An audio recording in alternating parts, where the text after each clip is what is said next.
No, man, but you got to keep going. What am I going to do, quit? That's not an option. You got to keep on keeping on. Life's a garden, dig it? You make it work for you. You never give up, man. That's my philosophy. Hey, gardeners. Thanks for joining with us today. It's great to have you here. I hope you're having a great week out in your garden. I'm out here checking out our peach tree, and as you can see, it's got all sorts of blooms starting to pop out everywhere. There's a few more just forming and getting ready to open up. Hopefully we get lots of great fruit forming out of all of these blossoms. But yeah, what a great time of year to see all of these flowers in full bloom. Right on. We've got a great show for you today. We've got Christy Wilhelmi with us, along with One Arizona Garden. So all right, everybody, let's get growing.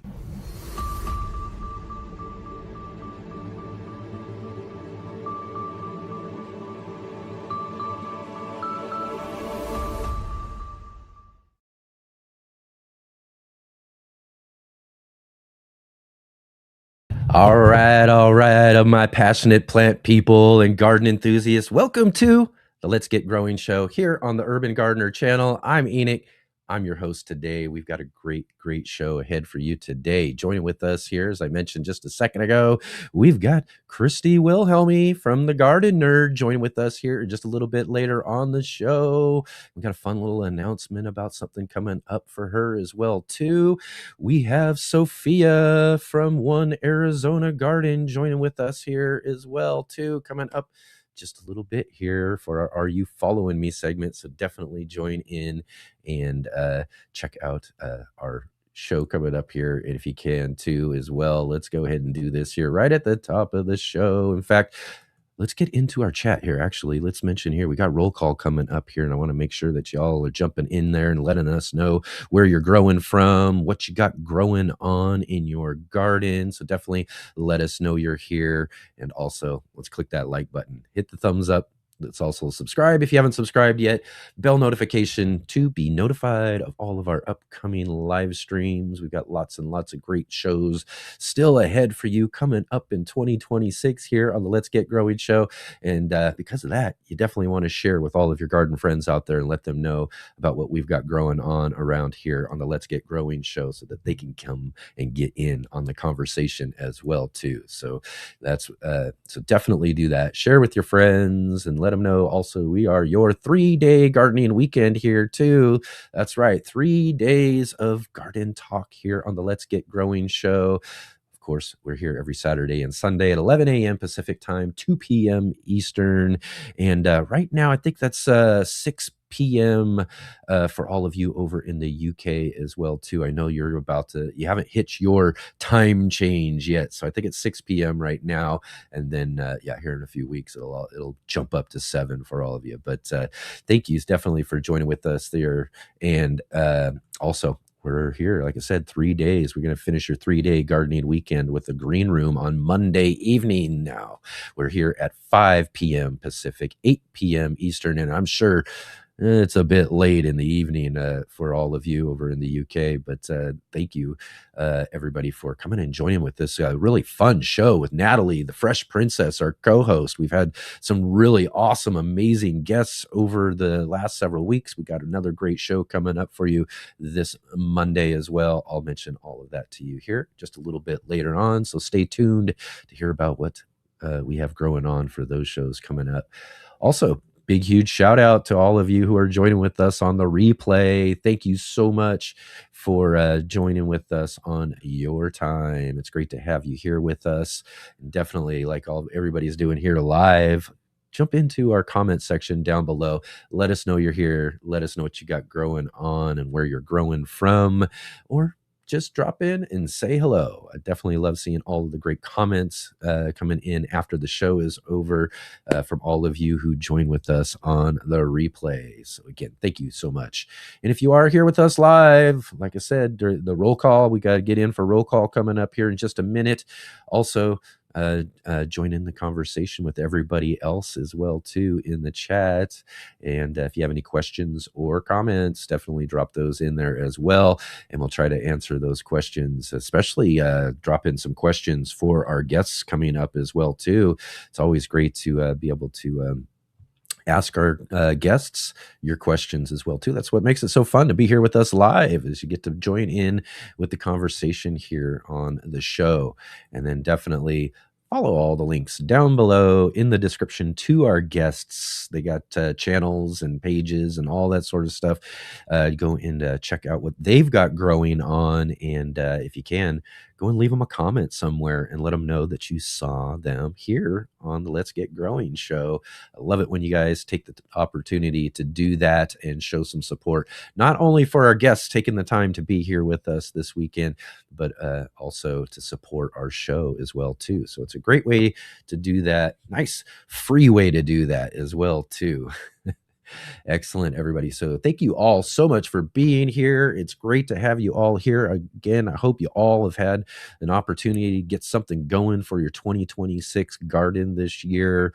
It's about that time for me. I'm trying to catch up on a bunch of garden chores and things that I need to get done. It seems week by week, I get a little bit further behind, but we've got an amazing week ahead of us coming up.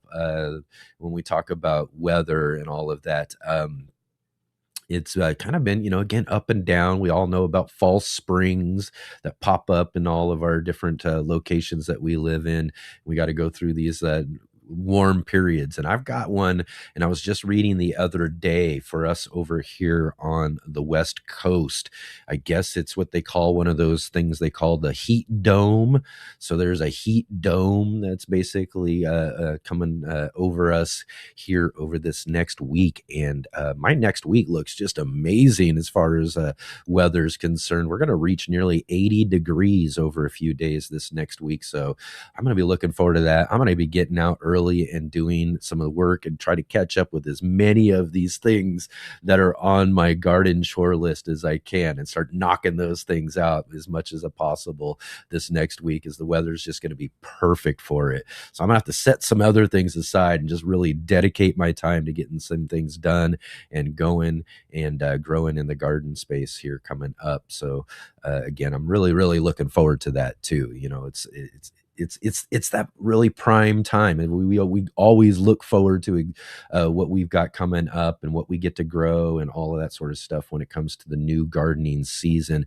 But it's really that time when the weather's changing enough where we can really just get out there and enjoy our time out there in the garden space, and really, like I said, knock some things off of those garden chore lists. So hopefully you all are going to be getting an opportunity to be able to do that as well too coming up here in your garden. I know for a lot of you living up north, still dealing with some cool weather. So hopefully things start to change for you here real soon. In fact, it's just a week away from spring. The official first day of spring's coming up here just in a few days, a little less than a week, I think. And so hopefully spring will be showing up for a lot of you up in the northern climates. And of course, I know all of you down in the southern climates as well, where it's nice and warm. You're already doing lots of things in your garden, probably harvesting things already up out of your garden spaces too. So hopefully, again, everything's really growing well, and you're getting an opportunity to really do some real fun things in your garden space for this 2026 growing season. Right on. Yeah, I got a lot I got to get done, but again, looking forward to it for sure. So right on, everybody. Let's go ahead and jump into our comments. I see we've got lots of folks already in the comment section right now. Remember, get in there. Let us know where you're growing from, what you got growing on, because it's time for roll call.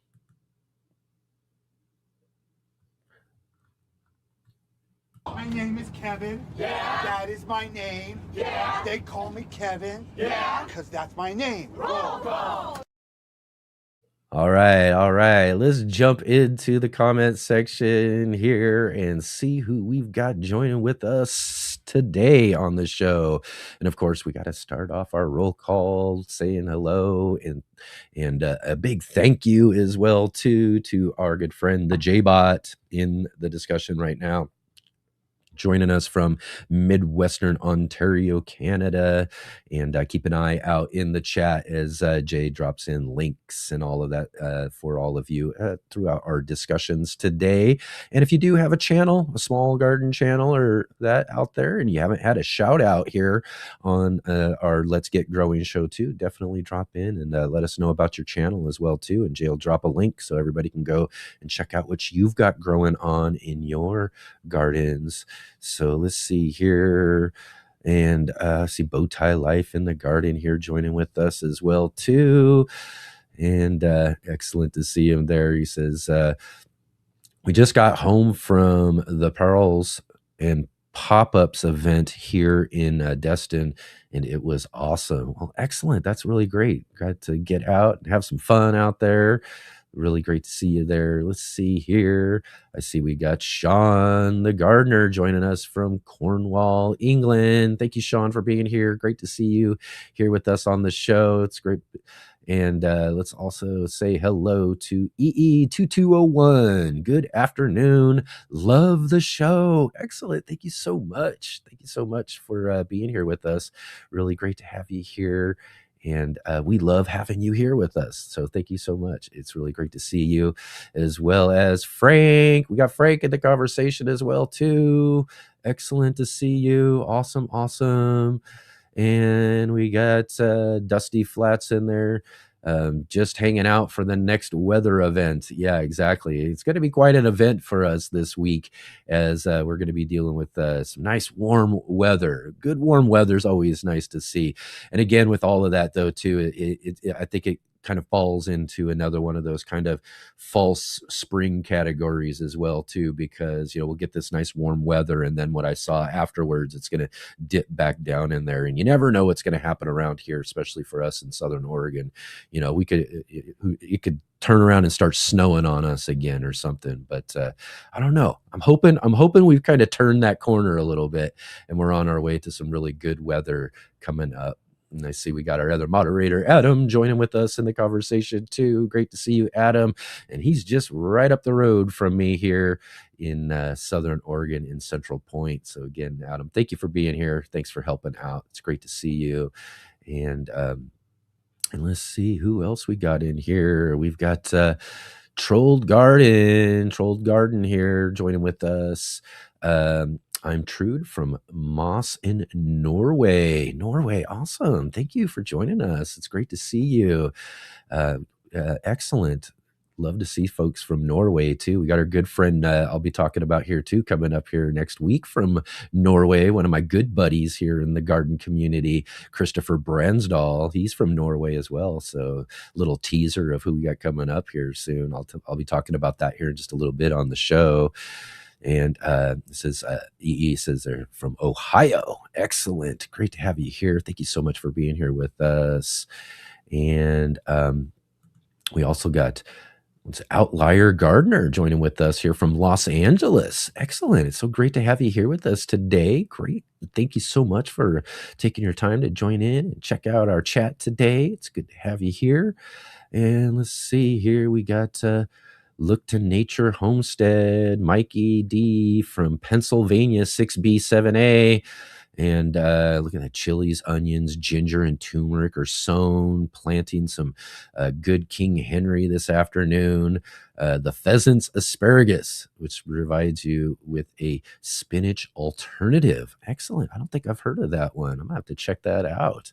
It's always good to have a good spinach alternative. And hopefully that's a good one too, again, for a little bit warmer weather too, because spinach, as we know, is one of those ones. It's great to grow. I love it. It's one of my favorite greens, but that stuff just loves to bolt. It's really quickly. So as soon as it just turns any sort of warm weather, those things like to go right to seed. So Right on. We got Darth X joining with us and says, I want to get seeds for good King Henry at some point. Yeah, I got to check that out, get some seeds myself. Sean says, I was determined to get ahead this year, but things are piling up now. Yeah, I had that same determination. I think I have that same determination every single year when it comes down to it. But as gardeners, we all know we want to grow anything and everything when it comes down to it, the list of things that need to get done can start piling up very, very quickly.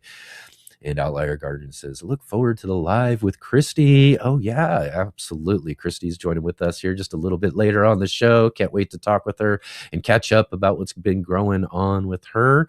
And like I said, she's got a fun little announcement too as well coming up. We'll talk about too coming up. All right, and we got Rob from Rob's Allotment Gardening joining with us from over in the UK as well too. And hope you've had a great week as well too, Rob. Thanks for being here with us. It's always great to see you in the chat, along with Habitual Hobbies, who was on the show just a little bit ago too. So definitely on our green room. Thank you so much for being here, joining us from South Missouri, 7A. Awesome.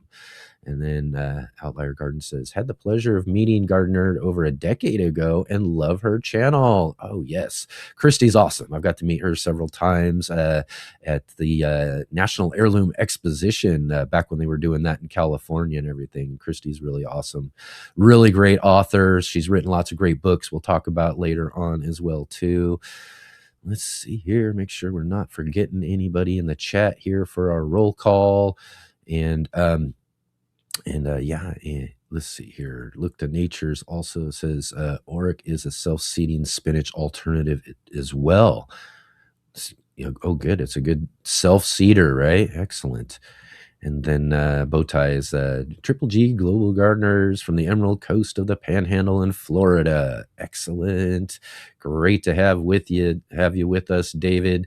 And everybody else, thank you all so much for being here. It's so great to have you. And if you didn't get a chance for your shout out here on Roll Call, definitely drop into the chat and let us know you're here, and we'll try to get you featured up here on the bottom of the screen as we continue through our show today. We've got, again, like I said, we got a couple of great guests joining with us here today, and can't wait to meet our first guest here coming up real quick here. But let's go ahead and take our first break today, and I'll be right back in just a minute. Ivory Organic was founded on the gardening concept of whitewashing, simply lightening your plants to better tolerate weather extremes, transplant shock, and so much more.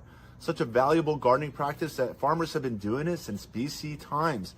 However, in recent years, most research has been caring for plants and trees using latex and tar-based products which are designed to last 100 years, but fall off your plants within 1 to 2 years as your plants grow, contaminating your garden soil indefinitely.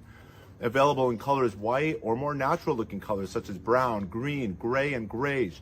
Ivory Organic has 2 general categories of whitewash products. The 3-in-1 Plant Guard, which includes 7 natural oils including castor, cinnamon, clove, garlic, peppermint, rosemary, and spearmint, which offer insect and rodent repellent protection, and the Whitewash Oil Free formula. Both products also have diatomaceous earth in the base ingredients, which naturally offer some insect repellent protection too. As always, keep growing with Ivory Organics, and wishing you all happy gardening.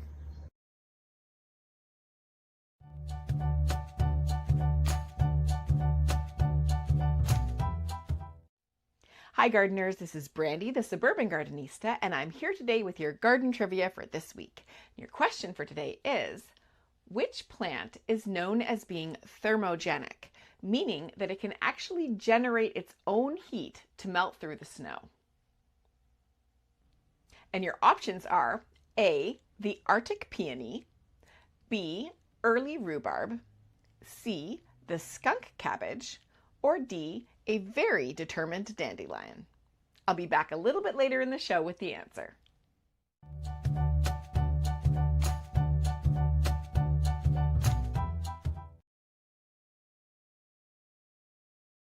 So, all right. Do you know the answer to Brandy's trivia question? Definitely drop into our chat there. Let us know what you think.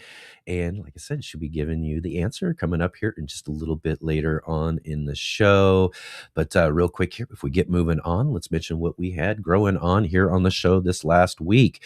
If you were here with us last Saturday on the show, we had another one of our really fun community shows. Yes, this is where you, the audience, are the guest. That's right. We do these shows every so often when we can, so we can get a chance to meet all of you who spend your time hanging out with us each and every weekend here on the Let's Get Growing show. And we had a really fun community show this last Saturday. So definitely go back and check that out, and keep an eye out for our next community show as well too, where again, it would be a fun chance for you to come on and join with us here on the show. We do it kind of like like one of those radio call-in shows, except for I give you the link so that you can come join with us live right here on the show and talk all about what you've got growing on in your gardens and all of that as well too. So you'll definitely want to keep an eye out for our next community show coming up. And as well too, on our Sunday edition of the show, we had our good friend Scott Wilson from the Gardenerd Scott channel joining us for his monthly, every second Sunday of the month. Scott joins us for our Ask Gardener Scott show, where he can answer all of your gardening questions. And last Sunday, too, I think was one of a first for us with Gardener Scott, because we've had him on many, many times on our Ask Gardener Scott show. And I think we stumped him the very first time this last Sunday, too. So you'll want to go back and check that out and see what we stumped him on, which is great. Great, because he's just a wealth of gardening knowledge. I mean, almost anything and everything you can think of as far as needing to know or questions and all of that, he's usually got a really great answer for you. But I think we got him this last week. So go back and check that out, as well as, like I said, we're here now 3 days a week. We've got our regular Saturday and Sunday shows, but we also now here on Mondays for the Green Room. And this last Monday, we had joining with Natalie and I, Natalie from the Fresh Princess, our co-host. We had Rebecca from Happy Heart Gardens joining with us, along with Josh, the plant techie. So you'll definitely want to go back and check out the Green Room show too, which is really fun. We're having such a great time at the Green Room. So if you haven't had a chance to check out one of those shows, you'll definitely want to go back and check those out as well too. So right on, everybody. Excellent. It's so great to have you here with us. It's really great also to have our next guest. It's time for Are You Following Me? Are you following me? Are you following me, dude?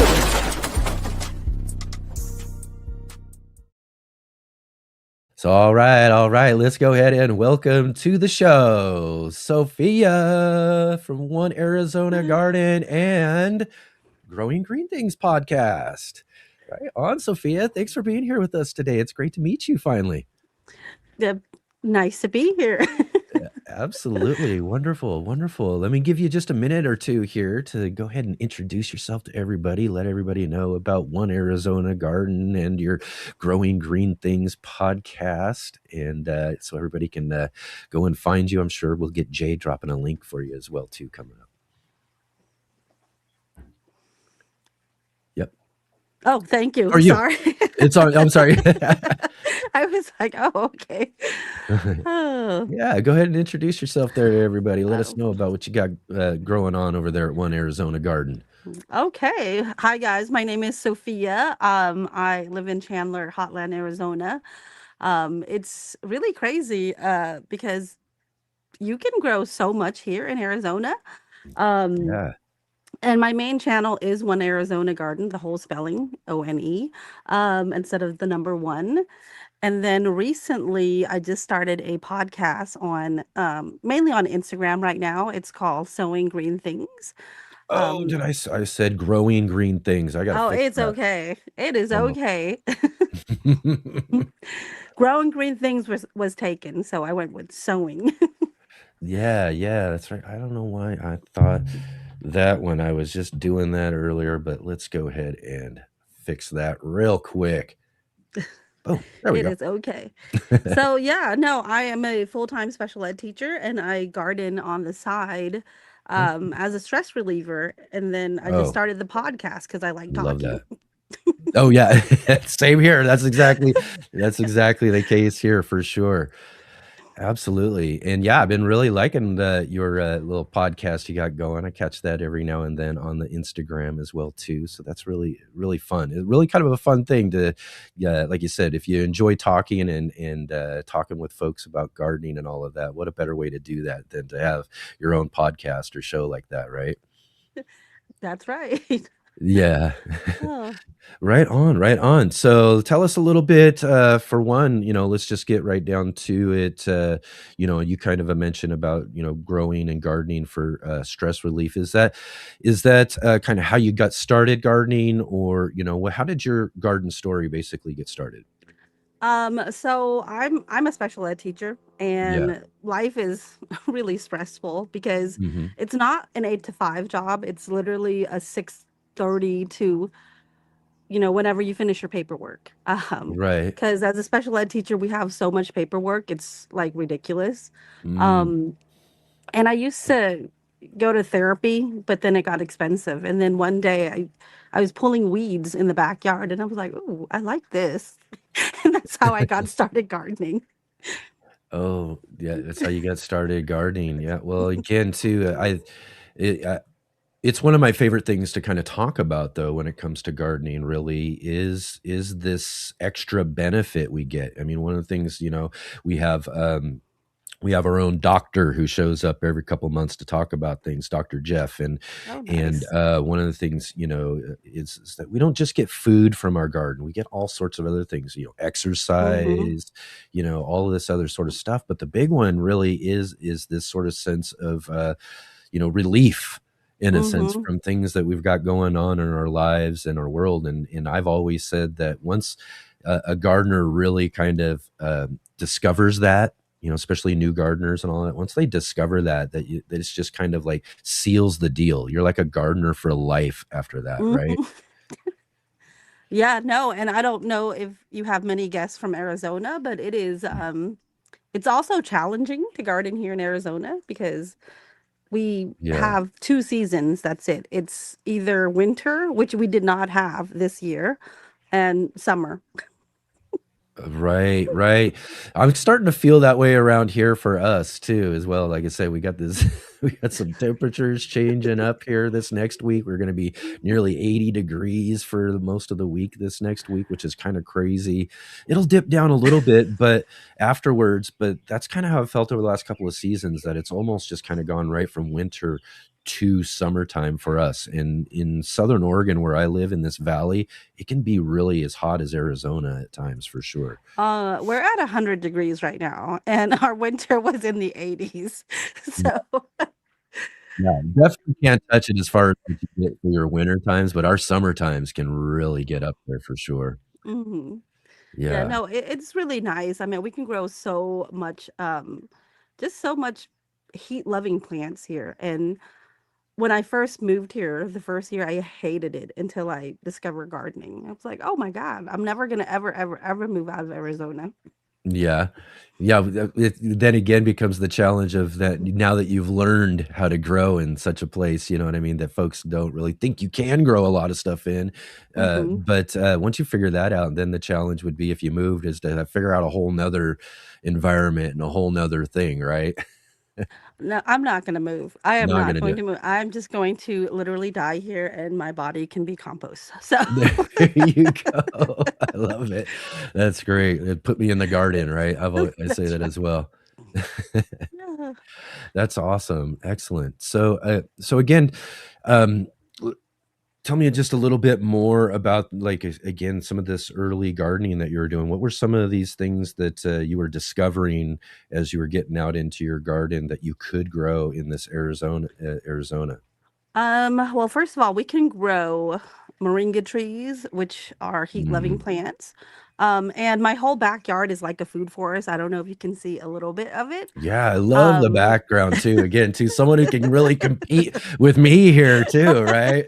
I love it. uh, yeah, no, the moringa trees, I mean, it grows so fast. It grows 20 to 30 feet a season.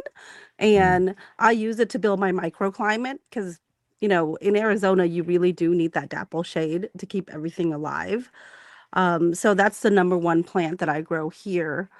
And then we can grow the castor beans. I have giant castor beans that are just, the leaves are like this big. Wow. It's ginormous. Wow. Yeah. Um, and pretty much any heat loving plants I pretty much have. So Anything heat eh, loving, right? Do you mhm. grow any sort of trees or anything as well too, fruiting trees? I have a lot of stone fruits. I mainly have the donut peach. I don't know if you know what that is. It's a small donut looking Yeah, like yeah, kind of a peach. flat looking peach. Hmm. Yeah. Yeah, so I grow those. I have the Arctic white nectarine, which I was really scared about this year because we didn't really have a lot of chill hours. And surprise, surprise, I'm getting some fruits. So I was like, whoa, that's so cool. Nice. Yeah, Um, I have about 200 trees. So about 200 trees. Oh my. That's quite a bit. So you got pretty good space there then, huh? no, only 900 square feet. You fit 200 trees into 900 square feet. Oh wow. That's So pretty they're pretty, wild. it's pretty compact. And I have a lot of tropical trees. So, Mm, their roots don't extend as far. And everything is pretty much compact here. yeah. That's how I'm able to fit a lot of things in. Yeah, yeah, excellent. So, what are out of what you're growing there too? What are some of your absolute favorite things to grow there? Oh gosh. This year, Too many to ooh, count, right? I don't even know. I mean, I have a lot of sunflowers right now. I'm looking at six, seven, eight, about 12 trays of sunflowers. Mm, And the hollyhocks. As far as fruit veggie goes, I love pineapple tomatoes. Um, those are good. I've grown those a few seasons ago. oh my God, aren't they the best? It's They like, are really good. Yeah, yeah. I got my seeds from Territorial Seed several years ago, and just became one of my favorites for sure. wow. Yeah, no, there's a local nursery called Summer Winds. There's only 3 stores here in the valley, and they carry like the most interesting things. And I discovered the pineapple tomato, oh gosh, about 15 years ago there, Mm. and I've been in love with it ever since. Wow. Yeah, that's a great one to choose if you're gonna choose one for your garden. And it's good to hear that they grow well for you too there in Arizona too. Yeah, no, and we can grow pretty much anything as long as you provide that afternoon shade. Yeah, yeah, the afternoon shade's kind of important, especially for warmer climates. Oh yeah, it can be Yeah. a killer. It's like it can be a killer. So with those being some of your favorite things to grow, what are some of your least favorite things to grow when it comes to Arizona? I'm sure there's several things that, Mm, I mean, really present a challenge, right? I've always wanted to grow some of the cooler climate flowers like the hellebores. Right. Every year I mean tears, just tears because I'll get to grow it like for a good month or two during the winter, and then when summer hits, it's just dead. But I mean, I'm not going to give up because I really want it. Yeah.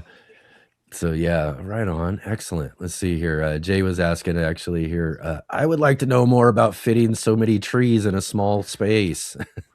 Check out my page, you'll see. That's right. So That's right. So yeah, definitely. And are all these trees in ground or are they container trees? so a majority, I would say 75% of them are in ground, Okay. and then they're in terracotta pots.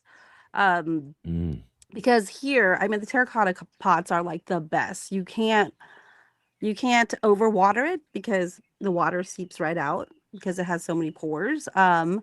right. And as long as you get like a good size, 17-inch or bigger, you can pretty much fit any small trees. Oh, excellent. Right on. And what are some of your favorite trees you're growing? All the quats, the kumquats. All the kumquats. You like Oh all my the God. I mean, I have the Maywa, the what is it, the Mandarin quats. I don't know if you've ever heard of those. Those are really cool. And then the lime quats, which you can eat really just right off the tree, or it's great with a fish, any fish Mm, dish. Yeah. Is there any sort of tree that you're growing that you wouldn't have expected to be able to grow there in Arizona? Um, Are you I growing would any like apples or any of these really I kind of cooler do. climate Yeah, trees? I have crab apples. I have some pears. I have banana mangoes, because when I Mm. first moved here, everybody's like, "Oh no, you can't do mangoes. It just won't survive in Arizona." I have 5 mango trees and they're all fruiting. Oh, wow. Papayas, Yeah. Papayas. Oh man, bananas. I have lots of bananas. I know. Oh man, all these great things I wish I could grow myself. You guys get to grow in those southern climates, which is so nice. But yeah, are you familiar with Greg Peterson from the Urban Farm?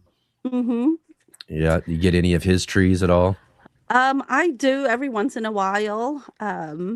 But I mainly go to a couple of nursery that's around my area because I don't really get to venture out as much. I mean, I work all the time and then I come home. I just want to vegetate in the garden. And if Yeah. I do go anywhere, it's like literally 15, 20 miles away from here, and that's about it. Oh, right on, right on. Excellent. And I see here, Darth was asking avocados. I do have 3 avocado trees. Excellent, excellent. Three.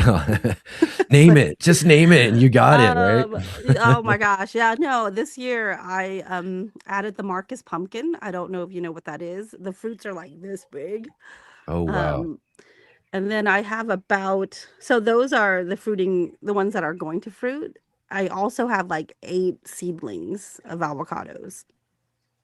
Wow. Wow. Excellent. Excellent. So, again, too, being in Arizona, this is kind of a different climate than a lot of other folks who garden are familiar with and all that. And I'm sure we could all think of like, heat being a real challenge for you. But what are some of those other real garden challenges that you face in your Arizona garden? Just the heat, really, Yeah. and the scorching sun, because if I forget to prop up my patio umbrella one day, everything can die in that area. Mm, So that's the thing. And then I want fancy pots, like fancy glazed pots, but I can't really do that because it's too hot here, unless you get like the ginormous ones, which it's a little yeah. expensive. Yeah, a little expensive to be doing that, definitely. So again, probably, again, watering, keeping things watered and all of that probably presents your biggest challenge when it comes to the heat, right? Maybe hmm do you have to utilize like shading or shade cloth or anything like that for any parts of your garden too? Or I do. I used to have shade cloth all over, but as you can see now, I have like huge trees that provide that shade. But excellent. here it's just the challenge is you have to get up so early in the morning, especially in the summer, to water. Hmm. Um, and then you can't really depend on just the drip system because it's so hot that it damaged all the lines in a couple of years. And I live in the city. I live in an HOA, which totally sucks, by the way. Um, As I've heard. oh my gosh. I Seems meant like the everybody trees. who gardens in an HOA has got lots of challenges. See, there's a new challenge, right? Oh, that's the biggest challenge, but I don't have flooded irrigation. So everything is just, Mm, micro sprinkler or just hand watering. And that's tedious and it's very time consuming. So I yeah. would say that would be my biggest challenge. Yeah, yeah, making sure because you got to do it, right? You can't. Mhm. It's not. You can't be missing days when it comes to watering those things in that type of climate, right? Oh no, and then I have a low quad. If I miss one day of watering, it's going to wilt and it's going to suffer. Right. So it's like I can't go on Just not gonna vacation. take it. Can't It's go on like vacation. Yeah. I can't. When was the last vacation, right? Oh my God, the last vacation, literally 10 years ago. So Some things uh, just take priority, right? Your vacation's in your backyard. yeah, no, I mean, I again check my page out. I don't go anywhere. I literally just love staying in my backyard, and Yeah. and that's just it. I mean, I travel based on YouTube. I'll just if I want Yeah. to, look at I don't know somebody's garden, I'll just go on their account and just look at that, and that's about it. It's like, Yeah. Let's see here. David's asking, in Arizona, you deal with intense sun and heat. As we're talking about, what is the single biggest mistake new desert gardeners make when they start growing food?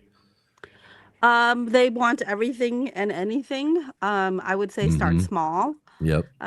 Because like I said, it's challenging with the watering alone. So just start with a couple of, plants. I know a friend who loves tomatoes so much. They bought like 5, 6 different varieties of tomatoes, and they're like, "Oh my God, I don't have the space. I don't have the time to water them all."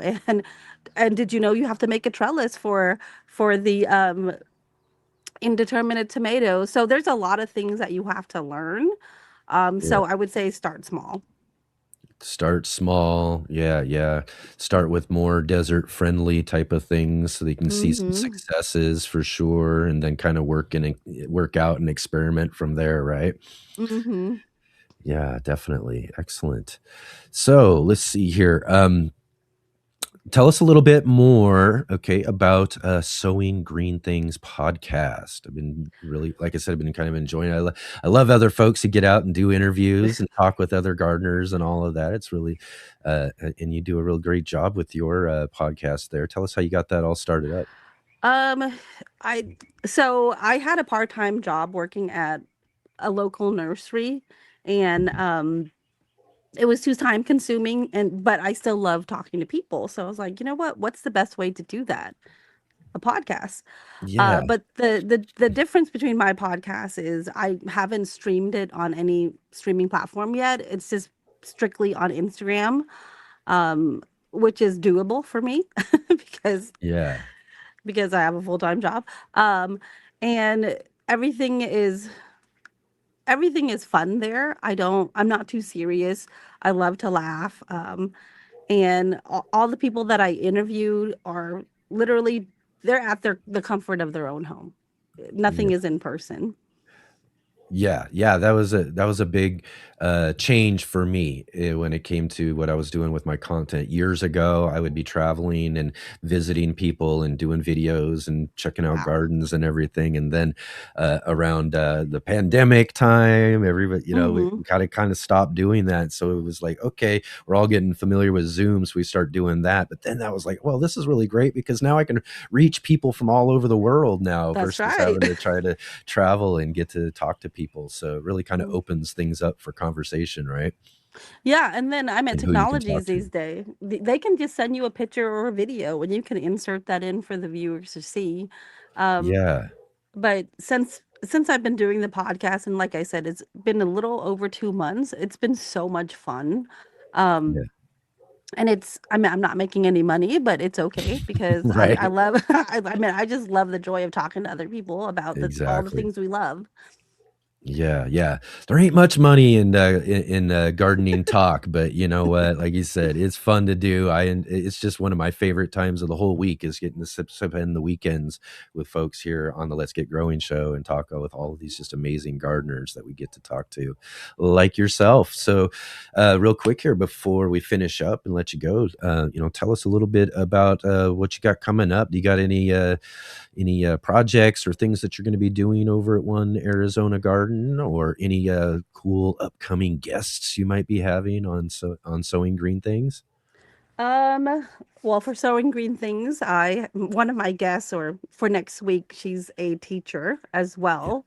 So Okay. it's really fun to talk about our challenges at work and at home, and finding the time to actually do what we love, which is gardening. So that's going to be Yeah. fun. And there's a lot of laughing. I don't even know if anybody can hear what we're going to talk about because we laugh so much. More like cackling. I love it. Um, and then for sowing green things, this is the first year that I meant for One Arizona Garden. I'm sorry. This is the first year that I started a lot of my plants from seed. Mhm. Um, and I'm just going to do a lot of giveaways because I don't know what to do with 200 sunflowers. Yeah. It comes with that thing. You want to grow everything, and then you want to grow all the seeds. You want to grow all the things, and then you end up with a lot of stuff. And that's the case for me too, especially like with my peppers, because I'll grow all sorts of different peppers and have all sorts of extra plants that won't fit out into the garden. So I'm out trying to give them away to friends. Like, here, try this, try that, grow this. But yeah, it's again one of the extra fun things about gardening is to be able to share that with friends, right? That's right.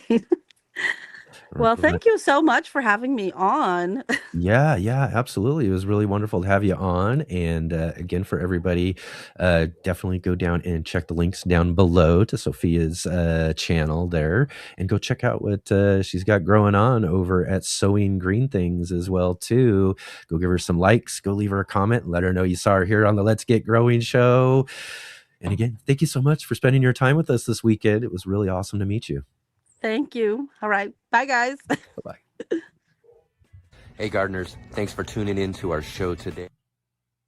Okay. Hey, gardeners. Thanks for tuning in to our show today. We'll be right back at it here in just a moment. I just wanted to take a second here to highlight our regular videos and features here on the Urban Gardener channel. Our weekly garden journals,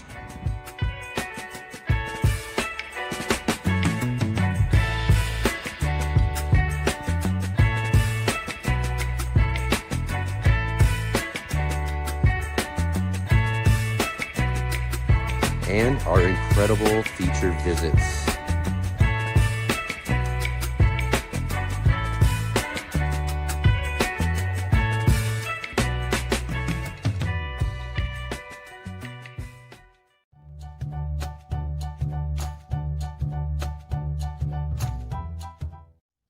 I'm back with the answer to this week's trivia question.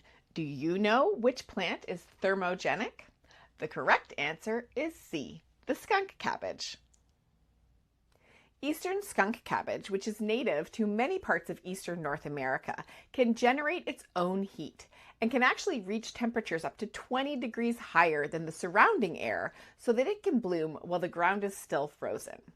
Not only does this help it bloom while its competitors are still dormant, but this also helps to evaporate its skunky smell to attract just the right pollinators, like flies and beetles, who think that this smelly plant has just the right scent. And that's your garden trivia for today. Thanks so much for playing. Enjoy the rest of the show, and make sure to pop by and say hi at the Suburban Gardenista on YouTube and Instagram, and there'll be a link for you down in the description below. Thanks again, and happy gardening!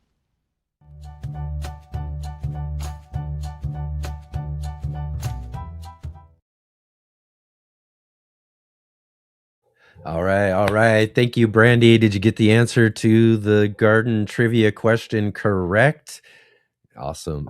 And definitely go and check out the link down below, and go check out Brandy over at the Suburban Gardenista. And also, too, what we got coming up here for the rest of this weekend here on the Let's Get Growing show. Like I said, we're here 3 days a week. That's for sure. We got our monthly gardening book club coming up tomorrow. It is the third Sunday of the month, and our good friend Mark Boucher Colbert, Mr. NBC, joins with us. And this month we are featuring Gary Pilarchik's Growing an Edible Landscape. So Gary will be joining with us to talk about his really great book about putting plants into your landscape, so that we can kind of look past our lawns and see what we can grow, and grow some food in our yards and all of that. Really great book. So definitely come and join with us tomorrow on the show for our monthly gardening book club. And then again, we'll be back again here on Monday evening now, because we have our new show, The Green Room. That's right, The Green Room. This week we are featuring we've got From Dream to Seed joining with us, along with Back Home or Down Home Backyard Gardening. Those two will be with us, Natalie and I from the Fresh Princess. And it's a great time. It's really having fun with this new show, The Green Room. So you'll definitely want to come and join with us this Monday night for another great, fun conversation here on the Let's Get Growing show. So, all right, everyone, it's time for our featured guest. You never know when you might learn something, and that's what this is about for me. These are people that I admire. Please welcome my next guest.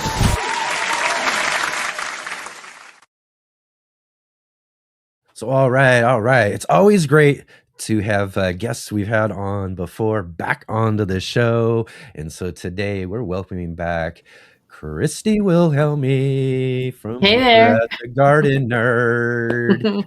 How are Hi, you thanks for doing, having me. Christy? I'm doing pretty well. It's a hot day here in Southern California. We're having another heat wave, which is, lately not as unusual as I would like it to be. But Yeah, I yeah, know. so trying to So keep yeah, you things guys getting cool. a little bit of what I guess they're saying on the West Coast here. We got this little heat dome or whatever. It's stretching all the way up here into Oregon, and I think up towards Washington a little bit too this week. So you got some pretty good temperatures coming at your way as well.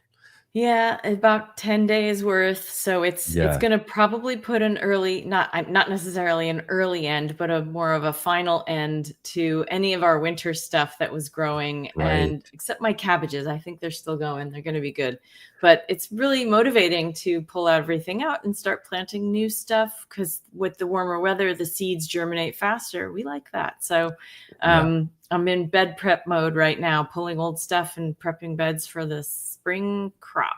Yeah, and it's kind of great, having conversations with folks like yourself and Sophia as well. She's over in Arizona, where it's kind of a little bit of a different situation.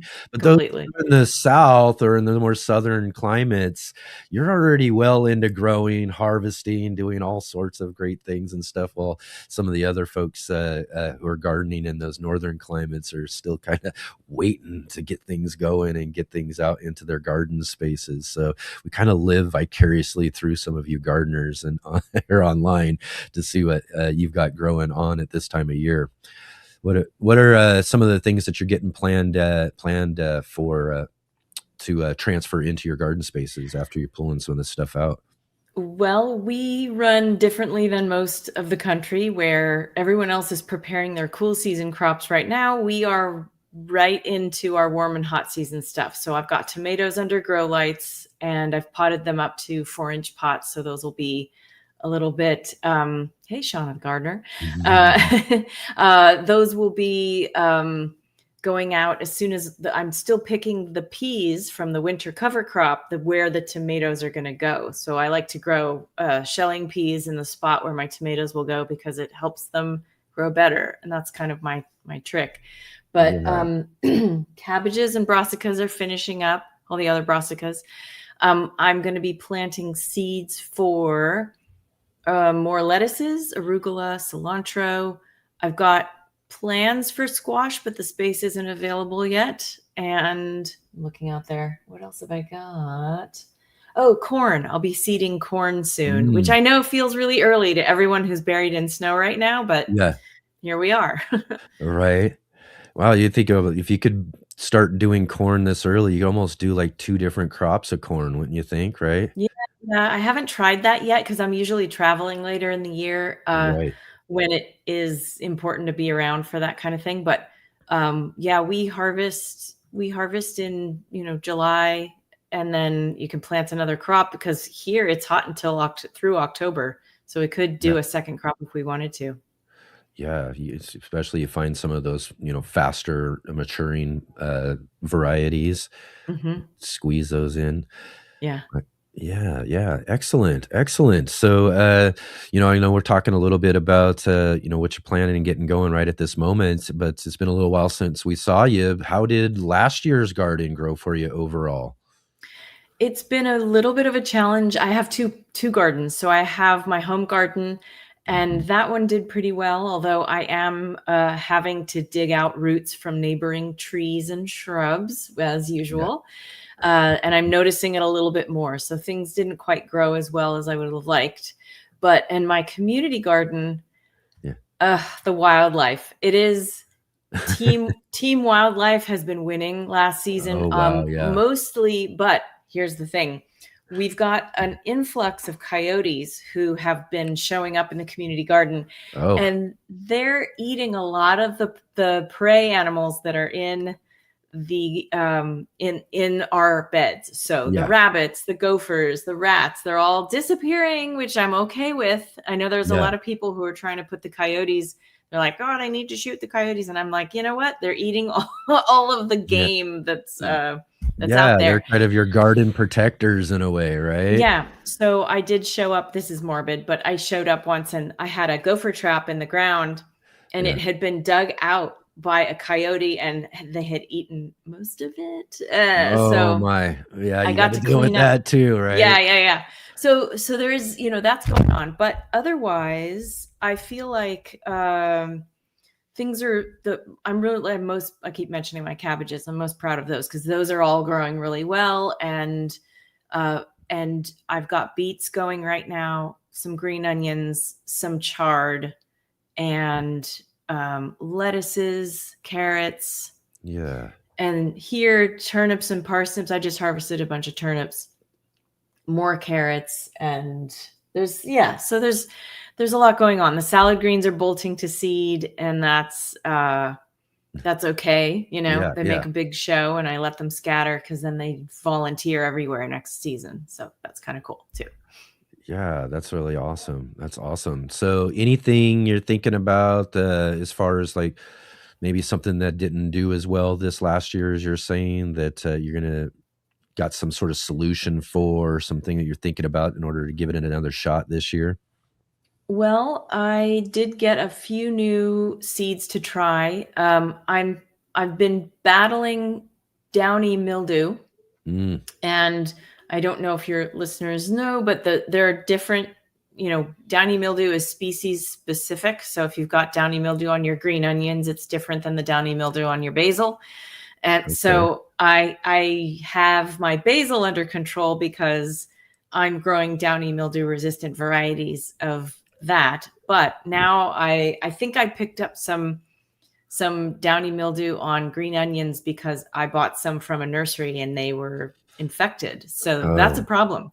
bringing So something in from another place as well too, right? yeah, and it happens. So my plan is to cut them all down to nubbins and to soil level and let them grow back. Oftentimes that fixes the problem, but not always. If not, I Yeah. will pull them and they go in the green bin, not in the compost bin. Yeah, but so what you're saying though with this is that it's different based on the different type of plant that you're planting. So do they transfer so it's really just going to stick to your onions then, right? It pretty much, yeah. And I did have some on peas as well, which this was the first year I've ever had downy mildew on peas. So I'm Yeah. kind of upset.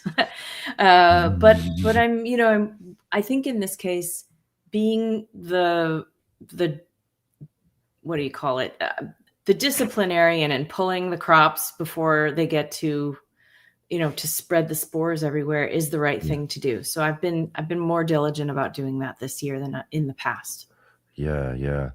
I haven't had to face anything like that with peas or anything. My biggest problem I've been having with my peas the last couple of seasons, and man, I grew for several seasons and never had this issue. And now they're here. Now I can't figure out what to do with them. But I've got this dreaded pea weevil. Yeah, and these things just get into everything. And because one of the big things is like, so you can get in and harvest like early and get some if you get them started early. But I like to take my peas, take what I can from them, and then I'll let the plants kind of go and mature so that I can collect the seed for pea shoot microgreens that I'll do, later on in the year. But when you want to collect seed or to let it go to seed, that's when they really dig in there. And then when you're going to get all the seed out, you see these little holes inside of them, or they're popping out on you while you're like shelling the peas from the pods and all of that. And you're like, oh no. And it just ruins the whole thing because they won't grow after that because they basically just eaten out the center of your pea seed. I don't know a lot about pea weevils, but are they soil borne? Do they incubate in the soil over winter? Yes, I believe that's what it is. So I'm trying to figure out how to get past this cycle of them in a way, but it hasn't been easy.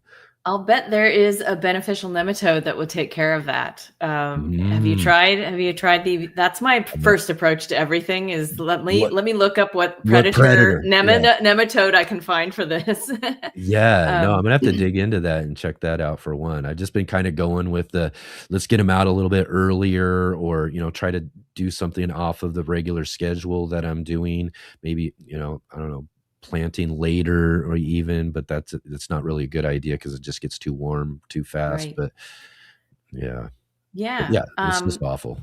I can look it up and see. Yeah, yeah. It's pea weevils aren't something that we have here, but certainly there must be. I mean, basically, if it's an insect that pupates in the soil over winter, there's going to be something you can do for it that way.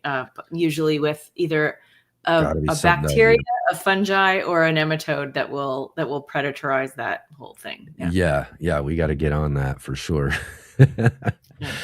Excellent. So, what are some of these other things you're looking forward to growing this upcoming season? Anything new that you're putting out in the garden that you haven't tried before?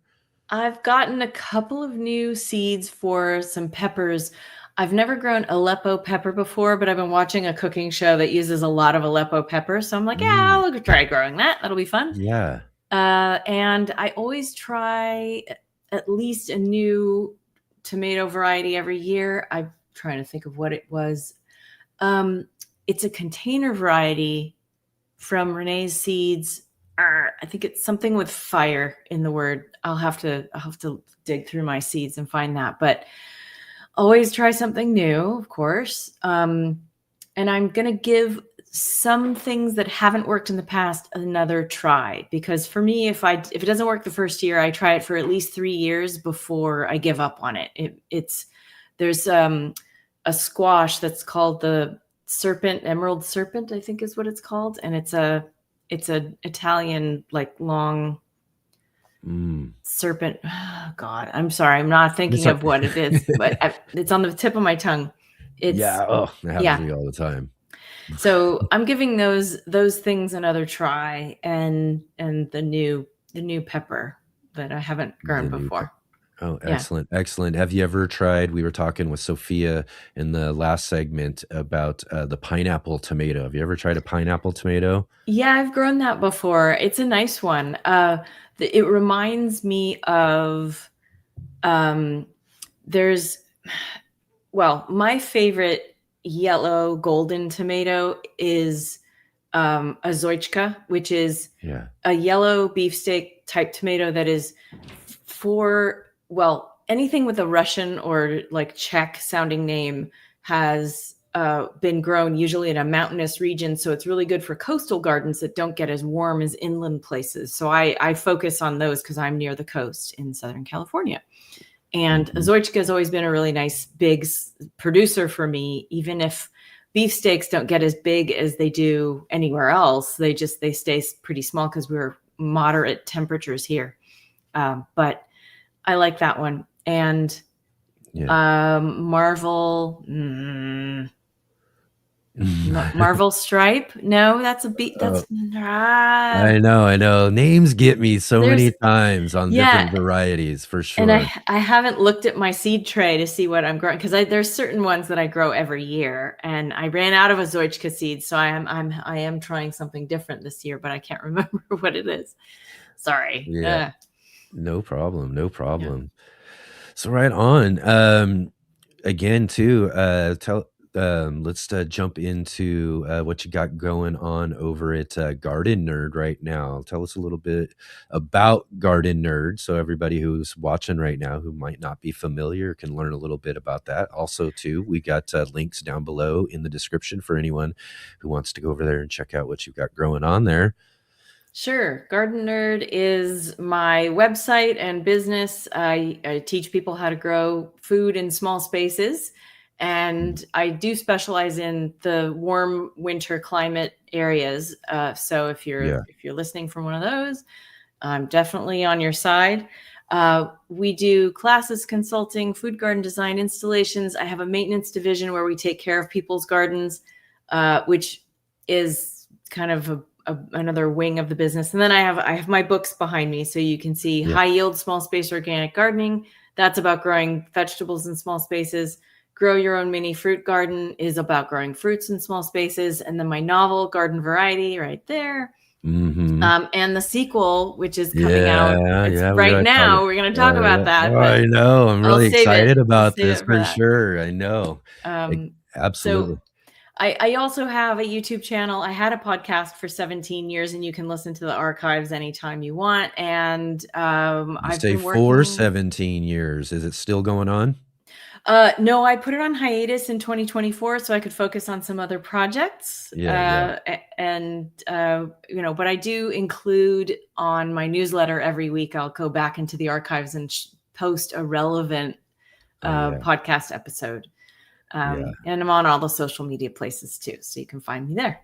Excellent. Yeah. So yeah, definitely, like I said, everybody go and check out Christy down at the Gardenerd. And the description below, we got a link for you there. We also got a couple of other links for you as we're talking about Christy's an author. She's mentioning with these really great books that she's written about small space gardening.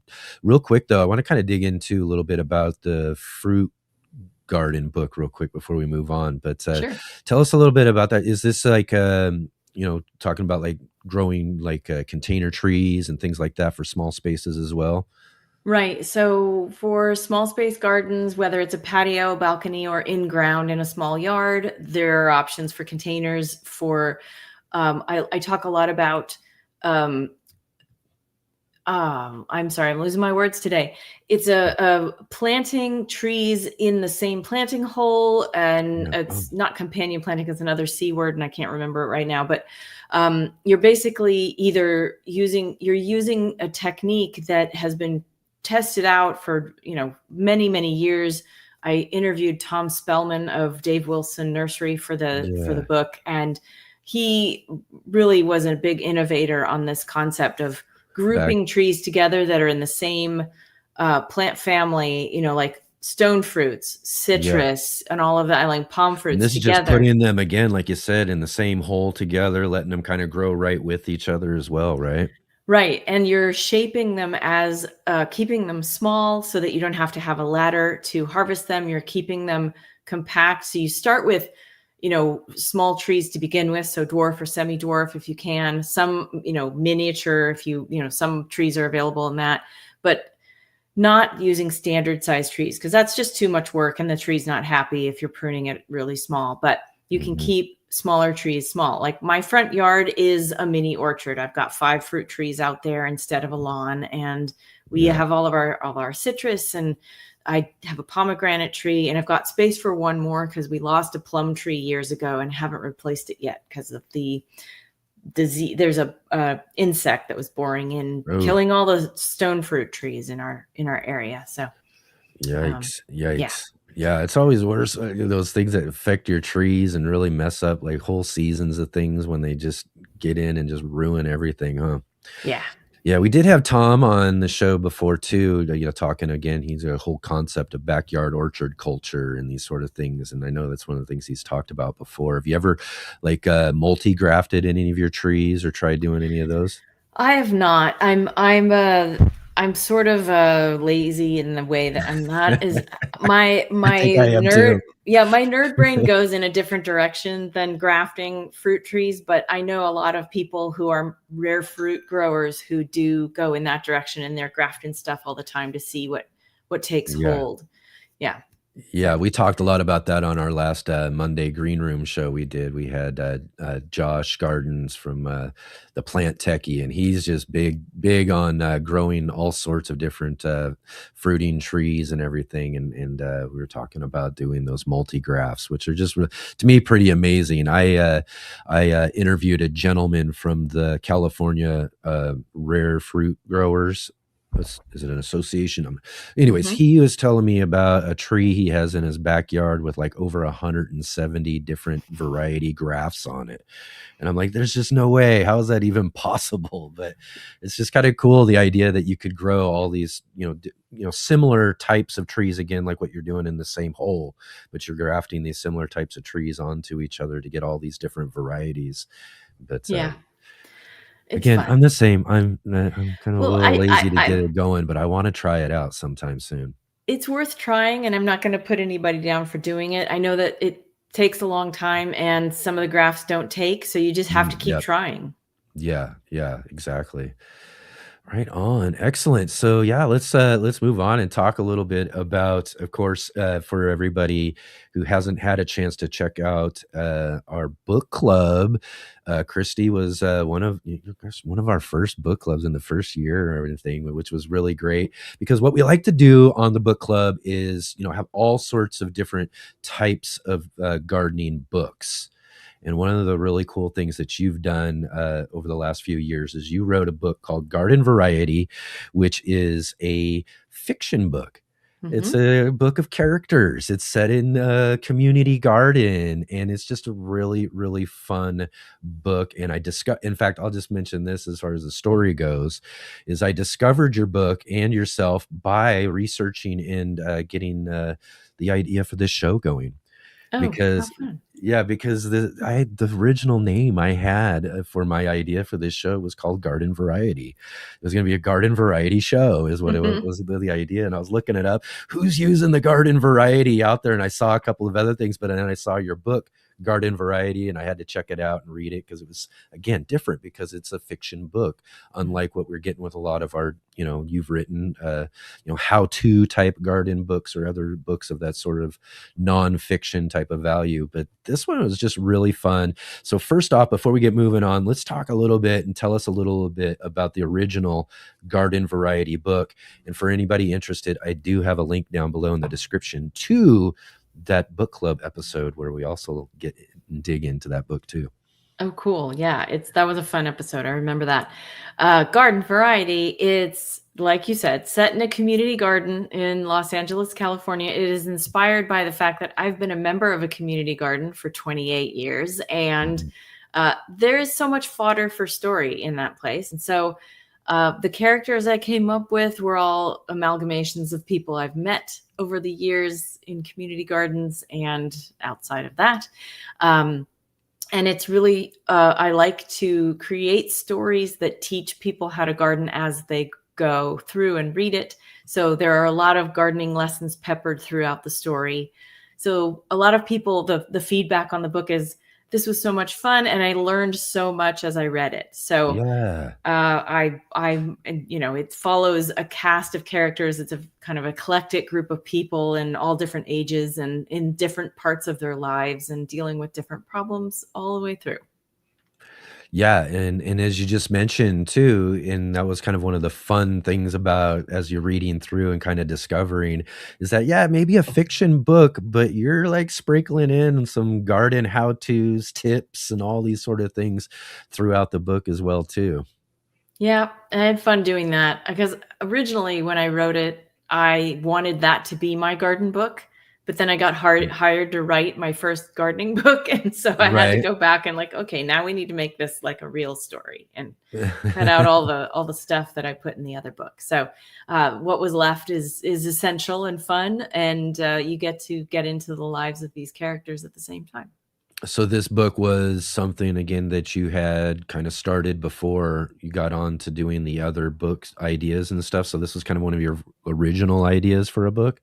Yeah, it was. I mean, I'm dating myself here. 2001 was when I wrote the first scene from it, and then I had to put it away for 8 years while I went through some life-changing things, and then Yeah. I got hired to write my gardening book, and it took another, probably, I don't know, another decade before I ended up picking it up and writing the first full draft of it. During a NaNoWriMo, which is National Novel Writing Month, I decided, I'm going to do it. The goal for NaNoWriMo is to write 50,000 words in 30 days. And Oh wow. yeah, you just set your schedule and you Yeah. break it down into your word count and go. And you don't just start blank, you prep. So I had my outline and I had my, whatever I'd written already and an arrangement of scenes and that kind of stuff. So it was fun. Yeah. I've always kind of dreamed of the idea. I've got a couple of ideas for myself that that I've written down and thought of years ago too that I'd love to write. But that's the intimidating part for me. I wouldn't say I'm a natural writer in a sense. So the idea, like doing a challenge like that or putting something together in a long form is the most intimidating factor of the whole idea of writing a book.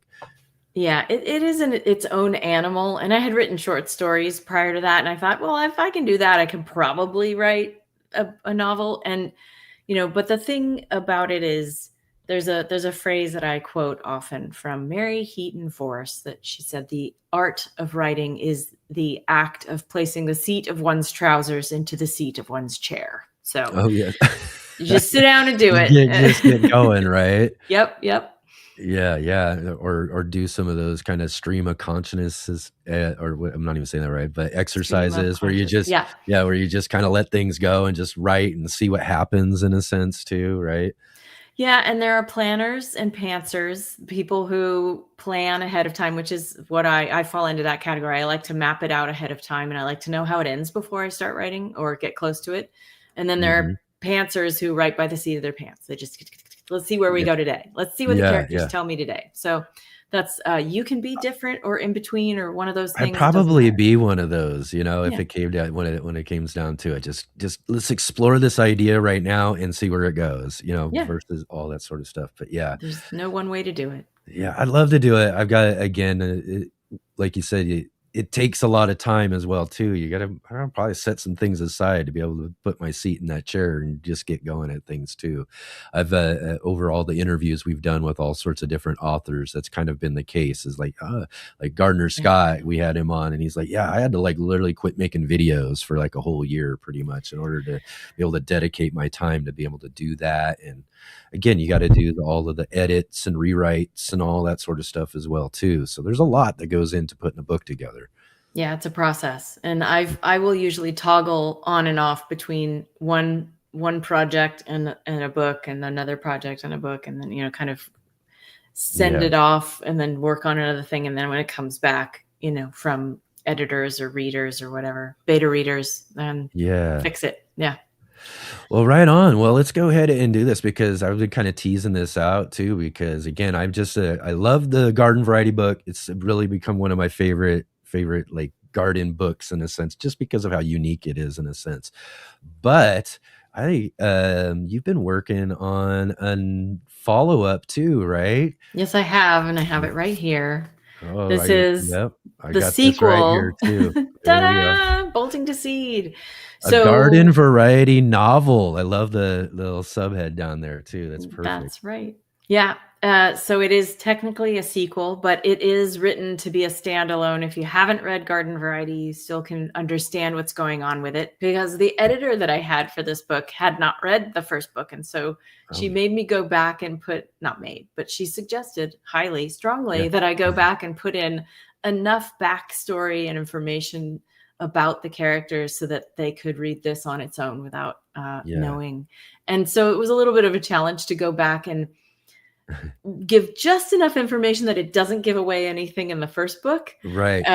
So you can go back and read it if you haven't. But it's there. And this time there's a murder to solve. So murder mystery. Yes. Because a lot of people, when I said I'd written Garden Variety, I've written a book that's set in a community garden, the first thing they'd say is, who gets murdered? I'm like, nobody gets murdered. What is it? What? So basically the dedication for this book is to anyone who thought that Garden Variety would have a murderer. Yeah. Well, I mean, the first one has a great plot, and it's got it's got an antagonist, it's got the hero, it's got those sort of elements to it. And I guess too, the way you're describing this follow-up book too. So if you just read the follow-up book, Garden Variety becomes a prequel then, so that you can go back to it and all of that. So that's really fun as well. Yeah. And you're going to meet some new characters. You'll see the old favorites, and it's still in the same community garden. There's a time jump of about a year and a half, and picking up where that is. Some things have changed a little bit for some of the main characters and all of that as well, right? Yep. and it's, Lizzie and Jared and Mary and Ned and all the cast of characters in that Yeah. garden.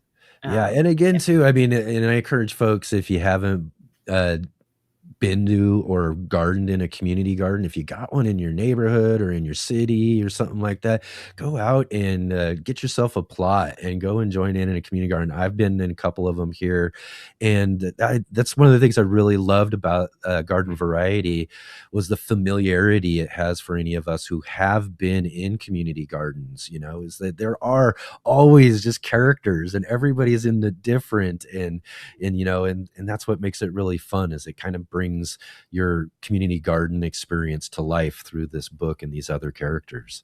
Yeah, and I hear from a lot of readers who are like, if you've ever belonged to an HOA, which I know you were mentioning in the previous interview, if you've ever belonged to an HOA or been on a board of directors for anything, you will love the infighting that's going on in this book. And so that's happening in Garden Variety. It continues in Bolting to Seed. It's just part of life. And the whole book is really community gardens in general are a microcosm of a sample size of the rest of the world, of what's going on in the world. So there's a lot.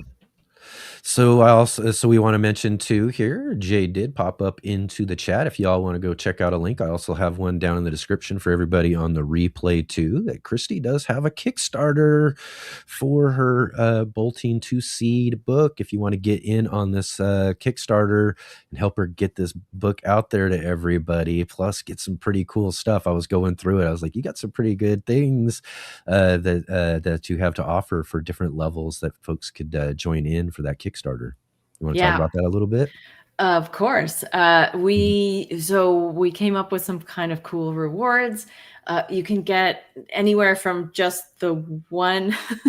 Yes, people do kickstart books. They definitely do. A lot of people in the fantasy and sci-fi genre do this. I've got a murder mystery here. I'm doing it. And so the rewards are including everything from all of my books to custom seed packets that have the cover of Bolting to Seed on it, and it's kind of fun. And then a tote bag that says "Gardening because murder is wrong." Yes, I love it. Thematic, and any all the way up to consultations with me and being written into my next book. So there's I love that one too. You could be featured in Christy's next book, or is it going to be the next Garden Variety novel? Well, the is this plan going to be a is, series now? This is kind of where we're leading into, right? Yeah, it's supposed to be a trilogy, and each book in the trilogy is supposed to have the flavor of a different genre. So first book, Garden Variety, rom-com. Second book, murder mystery. Third book, fantasy. I'm just saying. Oh, okay. Yeah. So different genres. That's great. I joke with my agent that I want to be completely unmarketable. So that's what I'm doing. She's like, let's not talk about that. I'm like, all right, fine. Unmarketable. Marketable in every way, though. Actually, if you're touching in on these different things, then you got all sorts of different directions you could go, right? So it could be the very opposite. That's correct. So I'm going to do that. And there's also going to be a virtual launch party that everybody who backs the Kickstarter will get to join. So that's going to be a big fun party. Join us. Yeah, definitely. And so everybody go and check out the link. I know, like I said, Jay put a link in there in the chat for everybody who's here with us. Also, again, links down below in the description for everybody following along on the replay, and go get on that. There's some good tiers, some simple tiers too, to get in and join if you want to get in and join. And then again, you got the larger ones if you're which would be really fun, wouldn't it be, to like get you into a book, like be star or appearance in one of the future books and stuff like that. So all sorts of great stuff that you can get involved with in this next book coming up. I'm really excited about getting a hold of a copy of this too. So I can't wait to start reading. Yeah, the campaign ends on April 9th, and from there we'll start sending things to the printer. And I've been reading through the interior layout and catching little typos and stuff. So we're fixing all that up, and it's going to be ready to go soon. Yeah, I was gonna say you already got yourself kind of a copy there already, right? So you Yeah. did kind of some pre-copies made. This is actually a mock-up. I printed out the cover and wrapped it around Oh, there you go. copy. All right. These are some tricks of the trade right there, huh? Because I have to, it takes a while to get things printed, but I am going to be printing some advanced reader copies to send out to reviewers and such. So that's part of the process. So. Oh, right on. Excellent. Yeah. So that's really great. I can't wait. And then, of course, we're definitely going to have to, and I'll just tease this out a little bit, down the road. I know we always announce our new books at the end of our book club shows and all of that, but just a little teaser. I think you might be seeing Bolting to Seed coming up in a few months for our book club coming up as well, too, because we definitely got to revisit what's going on with Lizzie and the community garden. Excellent. I love it. And we did include a book club guide set of questions in the back and some takeaway tips from the book as well for gardening. Yeah, which you kind of did with the first book as well, too, right? Mm-hmm. Yep. Yeah. Excellent. So that's really awesome. Really looking forward to that. It's really kind of exciting too, again, which you've also mentioned here a little bit, though it's kind of a different process in getting this published. You're doing this Kickstarter and doing this in a different way than you did before. So what's that process been kind of like as far as wanting to get this book out?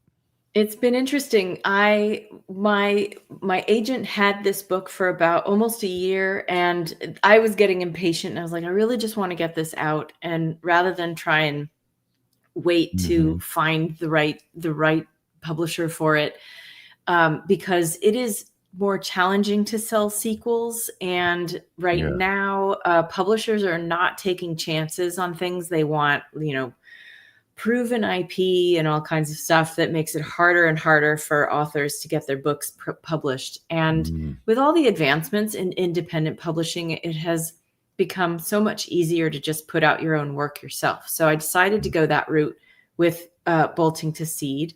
My other books have all been traditionally published, and I figured let's just see what happens here. So it's a whole learning curve, and but it's, with things like Ingram Spark, it's become a lot easier to do something like that. So I have friends who are all very creative and helpful, and they're helping me with the cover design and interior layout and all of that stuff. So it's not as hard as it used to be. And I'm just kind of looking forward to seeing how this works by comparison to the traditional publishing option. Yeah. So in that sense, like when you go to get this released, like, so all these folks who've contributed to the Kickstarters, helping you get it published.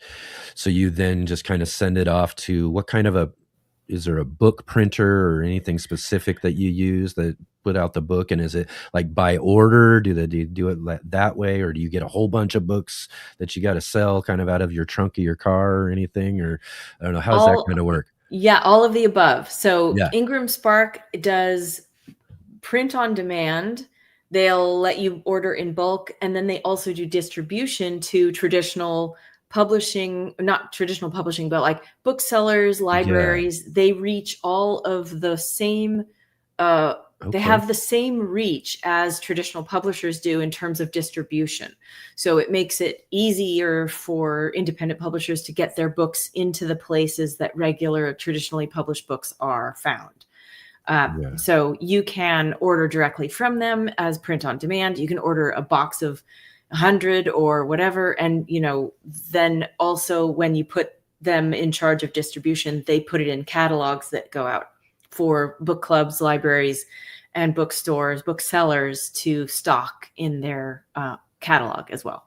Excellent. Well, it seems like a really great options though, too, for folks who are, trying to get published. Like you said, if they're, running into the problems of nobody wants to take it on, like you're saying, they're being really, they're scrutinizing a lot more, when it comes to things. So it sounds like a really great option for folks who are trying to get their work out there. It is. And I feel like, with getting a book traditionally published, I was really grateful to have Garden Variety published by William Morrow. it was certainly something that I had aimed for. I wanted my first novel to be published by a Big Five publisher, but in terms of earning out the advance and making money off of it, it's much more readily accessible if you put it out yourself. So that's another perk of doing it that way. Yeah, excellent too. That's awesome. Yeah. So again, everybody looking forward to this. Check out the link down below for her Kickstarter there for Bolting to Seed.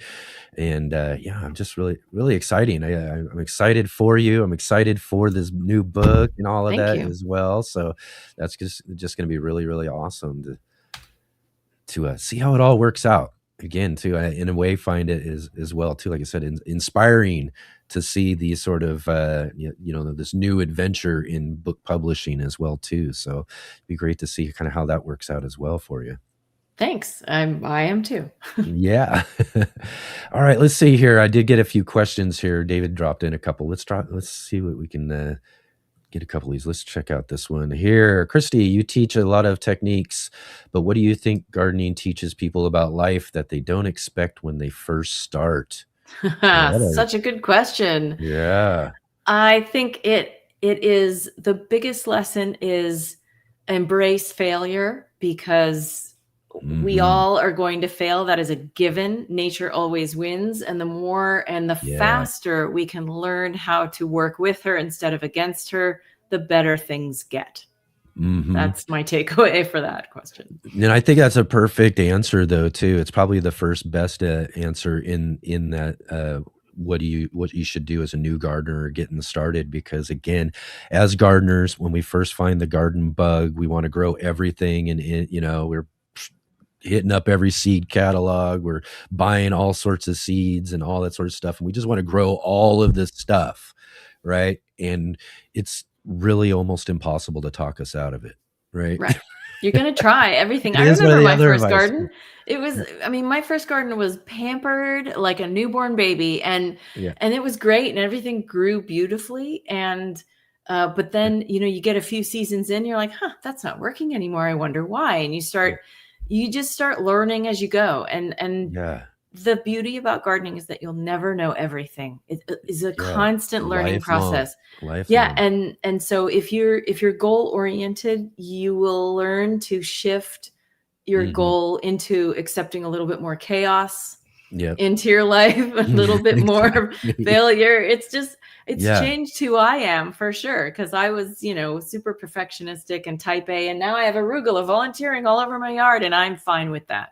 Yeah, exactly. I love the volunteers, but like you said, though, it's embracing the failure, because again, we're not going to get talked out of trying to grow anything and everything that we do. One of the other big pieces of advice for new gardeners is start small. I think Sophia was going to talk about that with Arizona gardening, but sometimes we're just not going to do that. So embrace the failures, and or call them learning experiences if you must, but things are going to happen, and then as long as you just work through those things, like you said, season after season, we're going to figure things out. Some things we're going to have to figure out because things are going to change up. It's just nature's way, right?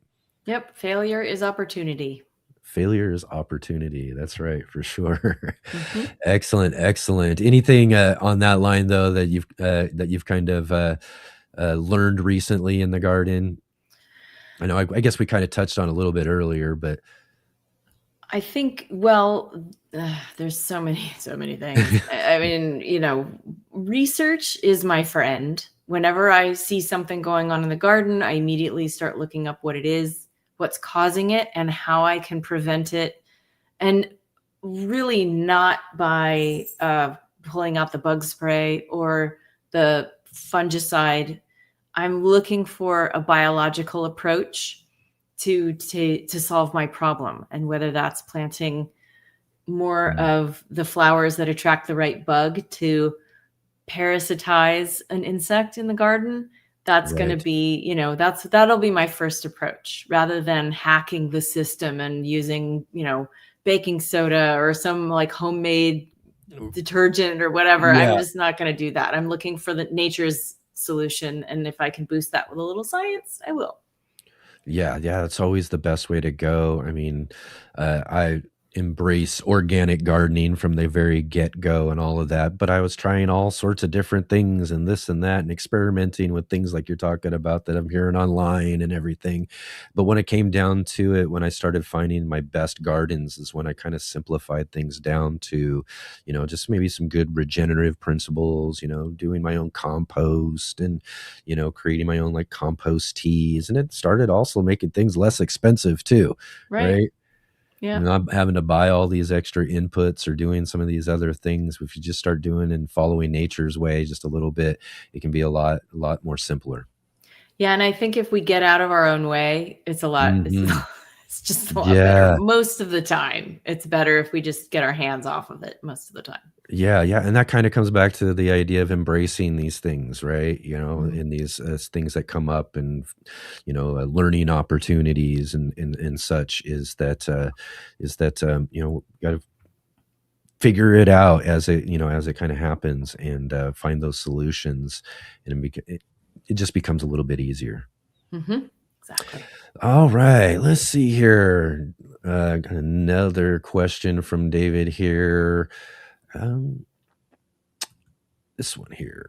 If someone wanted to transition from conventional gardening to organic methods, what's the first step that gives them the biggest improvement?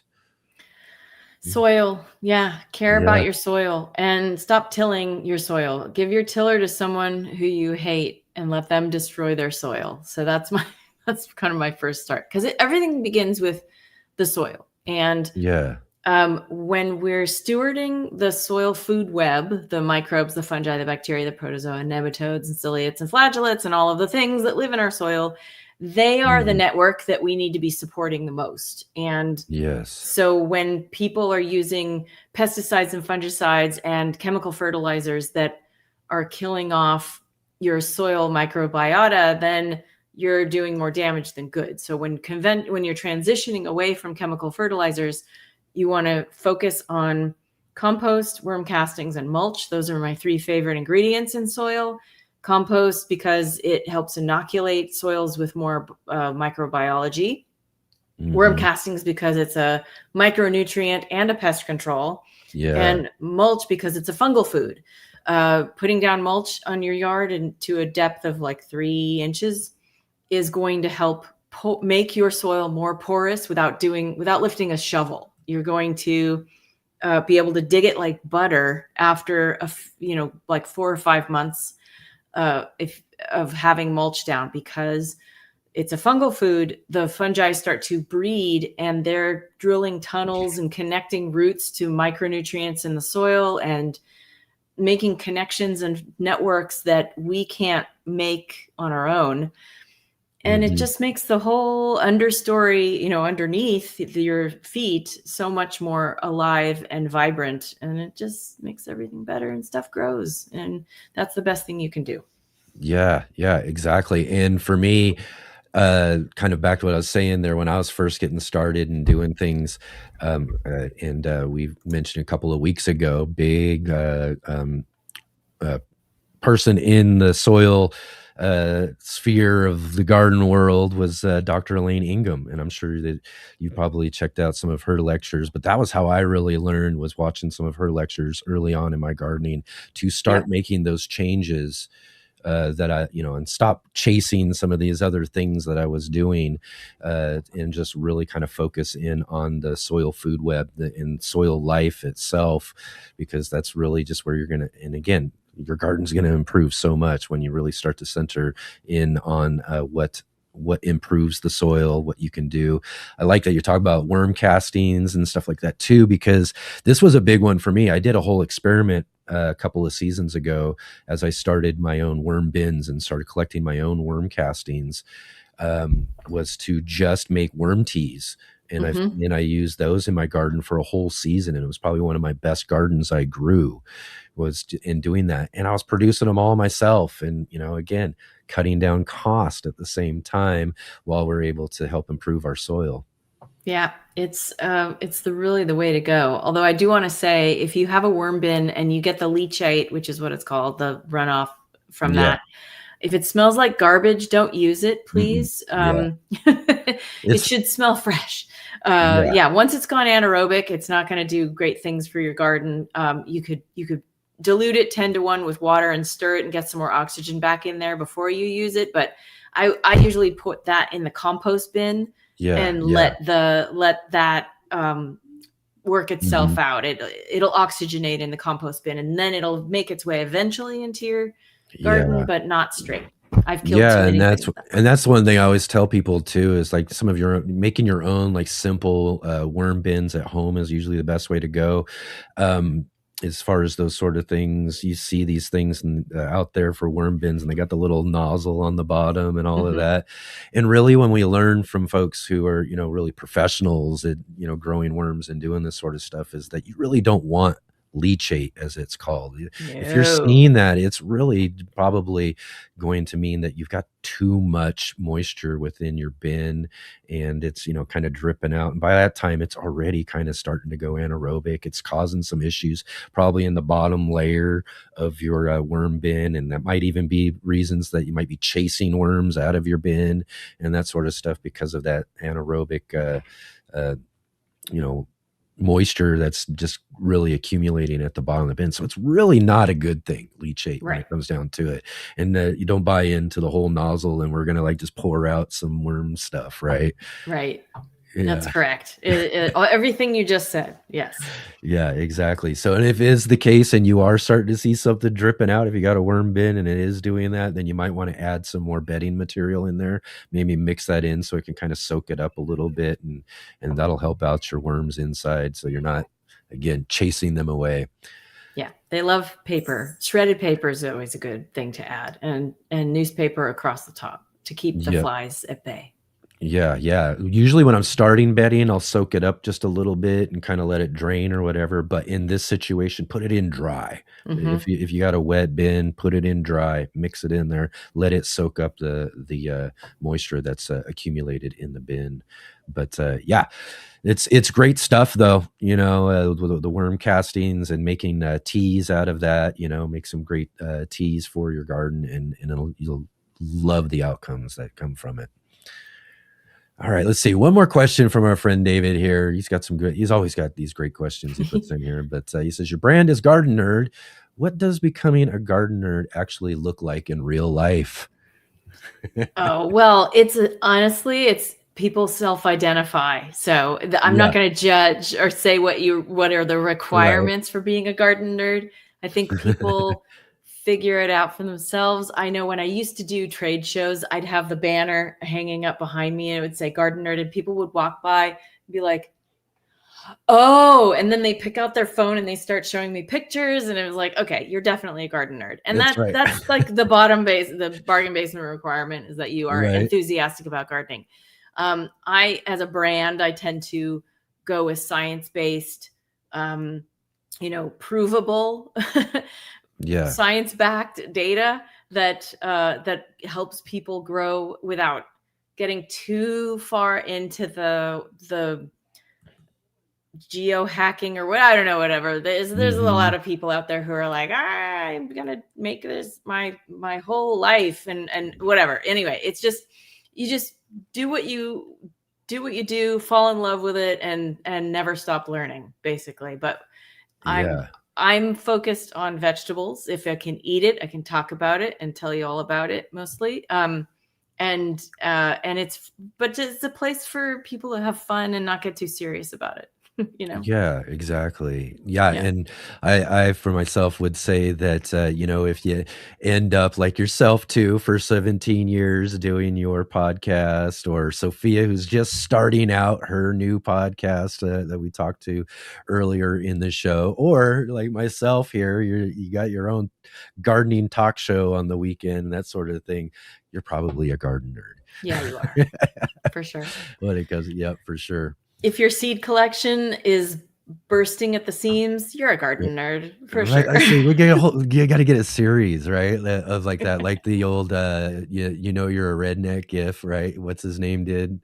Jeff Foxworthy, for all that. Have a whole series of, if you're doing this, you're a garden nerd.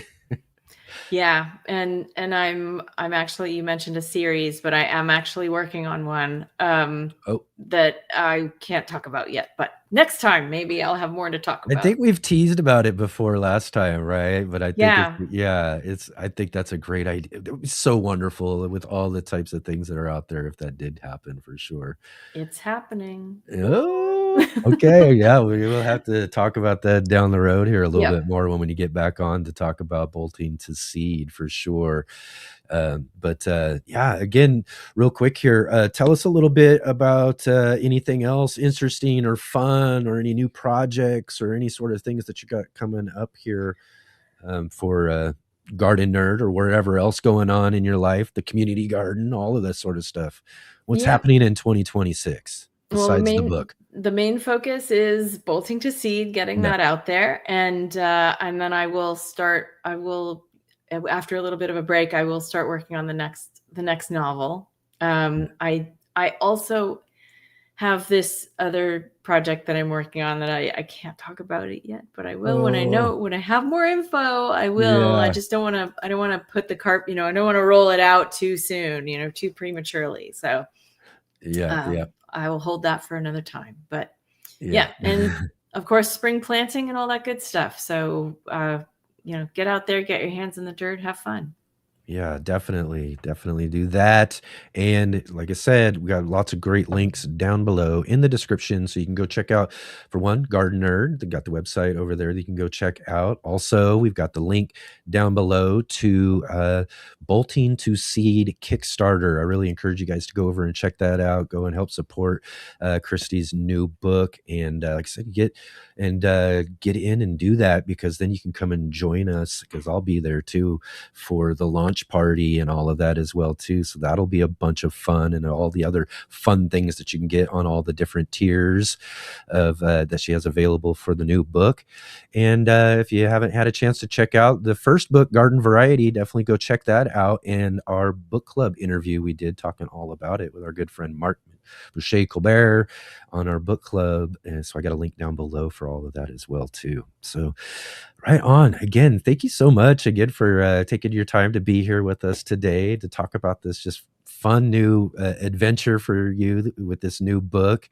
And just really look forward to this. Thanks for having me. It's been a blast. Yeah, definitely. And again, everybody, check out those links below. And we'll catch Christy back on the show here not too long from now to talk all about this new book. All right. Excellent. We'll see you again next time. All right. Thanks. Good. Hey, gardeners. Thanks for tuning in to our show today. We'll be right back at it here.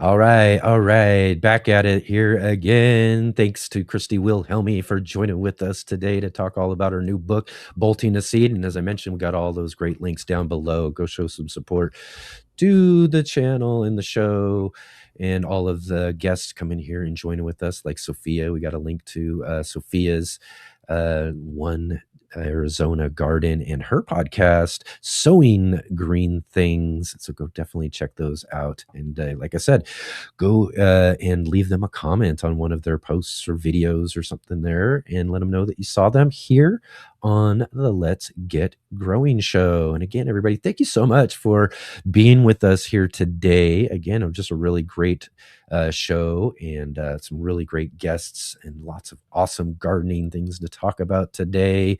Also to let you know again too, we're back again tomorrow. Tomorrow, as I mentioned earlier, is our monthly gardening book club. Yes, that's right. Mr. MBC will be joining back with us again for the third Sunday of the month, our monthly gardening book club. And we've got Gary Pilarchik joining with us for our book club selection this month. Gary's book is Growing an Edible Landscape: How to Transform Your Outdoor Spaces into a food garden. And again, we had Gary on not too long ago, and we'll have him back again tomorrow to talk all about this just really, really awesome book. Actually, I got my copy of that right here. So, yep, we'll be talking all about that tomorrow on the show. And as well, like I said, we've got our green room coming up on a Monday night. We have got Jessica from Dream to Seed joining with us. Also, Chad from Down Home Backyard Gardening will be here with Natalie from The Fresh Princess, our co-host, for another fun green room show coming up this Monday evening. And as well, too, we got more shows in store for you. Of course, we've got next Saturday's Let's Get Growing show. We'll be back at it again. Same time, 11 a.m. Pacific, 2 p.m. Eastern. And next Saturday, we'll have Grant Mikors joining with us, the Gardening Grant. We've had him on before. He joined us. He's been here on the show before, and just really fun guy, really fun content that he puts out about growing flowers and all sorts of other types of gardening out that he does as well too in his gardening spaces. So he'll be joining with us this next Saturday to dig into what he's been growing on since we saw him last time on the show. And then of course, for our Sunday edition of the show, I kind of teased this out just a little bit earlier as we had someone from Norway in the audience with us today. Well, we're going to have our good friend Christopher Bransdal from Norway, along with our good buddy Kangstar from the pepper lovers community, joining with us next Sunday on the show. It's always great to catch up with them. Every couple of months we get them on the show with us. As I always mention too, is these guys were the guys who got me going on all of this sort of live streaming, interviewing, and doing all of that. They were my very first guests, if you will, to all of my live streaming. I used to do just me and the audience for a few years that I was doing there. And then we did a couple of first day of spring shows that we did for a couple of seasons there too, that kind of got me geared up to doing all of this sort of live streaming and interviewing all of these just wonderful garden luminaries, as my good friend MBC says, that we get to talk to from all over the gardening community, all over the world, in fact, like our good friend from Norway, Christopher. So they'll be back on the show with us next Sunday. So we'll dig in and talk with them about all the things that they've got growing on, and catch up and see how Christopher's grow room is going. And we also do have our green room show next week. You'll just have to stay tuned for Monday night, and we'll let you know who we got coming up for the green room for next week as well too. So again, we've got lots of great shows ahead for you all coming up here on the green room, or on the Let's Get Growing show, and all of our different shows. The Sunday edition, the green room, 3 days a weekend, 3-day weekend. And yeah, it's just been so much fun. We've been having a lot of great guests this year. Lots more coming your way. So again, everybody, I appreciate you all taking your time to be here with us today. I do want to mention here as well too, if you can, we've got to start mentioning this here towards the end of the show anyways, but we do really appreciate all of you who support our show in all sorts of ways. As I mentioned, getting to our guests and our guest links and going over to their channels and leaving them comments and letting them know that you saw them here on the Let's Get Growing show. These are great free ways to support our show, as well as, leaving us comments and doing all that sort of stuff. But if you can, and you are able to leave us a donation to the show, it really does help with us being able to keep the show going and pay some of the bills around here that it takes to put on a show like this, as well as some of the things that we're looking to do as we move forward in future shows and have some opportunities to be able to do some more bigger fun things here on the show. So if you do have the opportunity to be able to donate to the show, it is best to do a direct donation if you can. We do appreciate super chats and all of those other ways that you can donate through YouTube, but YouTube takes a good chunk of that stuff. So if you want to give get away from having YouTube take up some of that donation you'd like to give us, definitely follow the links down below in the description to like Cash App, Venmo, or PayPal, and you can get in there and leave a great donation. And we really, really appreciate all of that. Man, I try to figure out some ways that we can do some things where, we can get maybe something towards the end on our outro that we do, or something, some way of acknowledging folks who have donated to the show, and do some shout outs for folks who are able to donate and all that as well too. So we really do appreciate anything and everything that you can. But again, there's all sorts of really great free ways of helping to support the show. Like one of the big ones is clicking that like button, the thumbs up. Doing that is always really great to help the YouTube algorithm get to see us and know that we've got folks here watching and all of that, and help push us out to other potential viewers that we could have for the show. Subscribing and hitting the bell notification also helps you not miss any of our upcoming episodes and guests that we have here on the show. And then definitely sharing with all of your garden friends out there. Let them know about our show. Let them know about all these wonderful, awesome guests that you see here on the show. And as I said, there's lots of great gardening podcasters and shows and live streams and all that sort of stuff. But I will tell you that you're not going to see a gardening show like the Let's Get Growing show out there. We are pretty unique in what we're able to do here, and all the guests that we get and all of that too. So definitely share with your friends. Let them know all about our 3-day gardening weekend here on the Let's Get Growing show. As I mentioned, we are here every Saturday and Sunday at 11 a.m. Pacific, 2 p.m. Eastern, as well as finishing up our 3-day weekend on Monday evenings now with the Green Room and our good friend Natalie from the Fresh Princess. And that's at 5 p.m. Pacific, 8 p.m. Eastern for a nice Monday evening show. So again, come and check us out. We're going to have a great time here coming up on Monday evening with our guests this Monday evening. And we do some fun things, a little bit different. Each show is just a little bit different than the other, but still that great fun gardening talk content here, where we all get to, as we talked with our guests today, we get to explore our inner garden nerd, and get out all of those things that we want to talk about. I mean, it's just so much fun to be able to hang out with all of you who join with us live here on the show. So again, everybody, thank you so much for taking your time to be here with us. I really, really, truly appreciate it. And again, follow all the links down below. And also mention too that go and check out our sponsor, Ivy Organics, over at ivyorganic.com, and get some of that 3-in-1 plant guard. Use our promo code GROW10, GROW10, to save 10% off of your order there. And that's another great way to support our show as well too, and get a great gardening product for your garden shed for this upcoming growing season. Save 10% and support our sponsor of the show as well too. So again, everybody, it was awesome to have you all here with us, and I really hope to see you back here again tomorrow for our garden book club. We'll have Mr. MBC here with us live on the show, and Gary Pilarchik. It's always great to talk to him. Looking forward to all of that. I'm looking forward to seeing all of you then.